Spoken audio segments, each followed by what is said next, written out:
Shalom, my friends. Welcome to the series of Thoughts That Touch.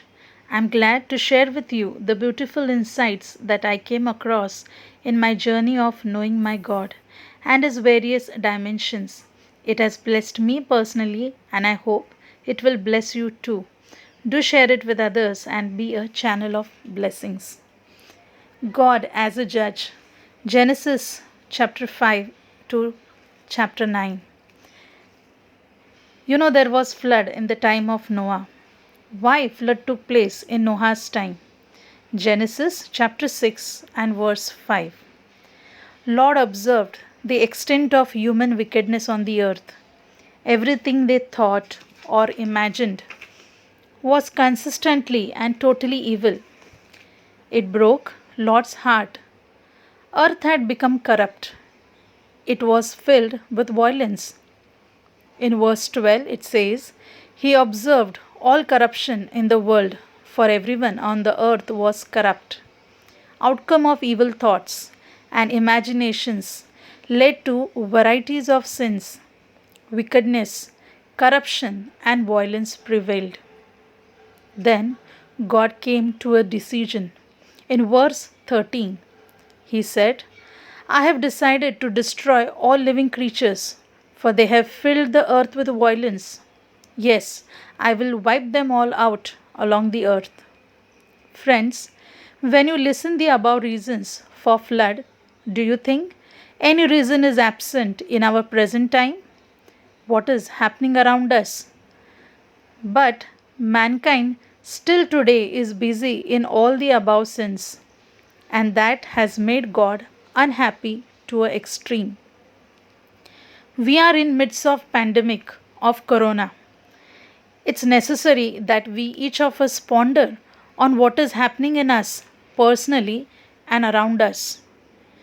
We have broke the heart of God.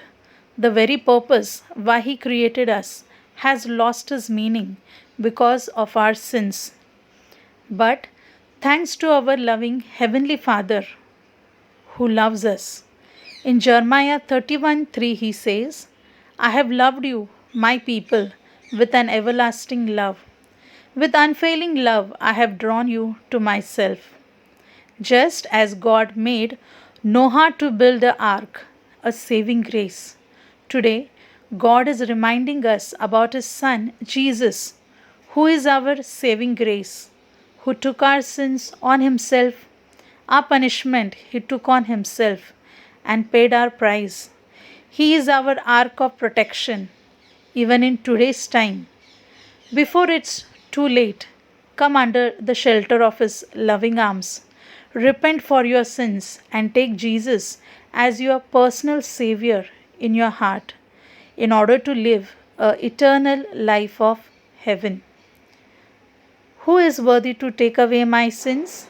Jesus, the one who is sinless. What type of sins He can forgive?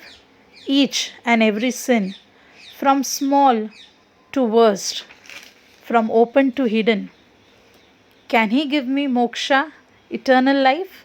Yes, because He conquered sin, Satan, and death, and He has eternal life. Say this prayer in your heart if you really mean it. Father God, I accept I am a sinner, and I believe that only Jesus has taken my punishment on Him, and only He can give me freedom from bondage of sin. I take Him in my heart as personal Savior. In Jesus' name, Amen. Don't forget to share this good news with others. Amen.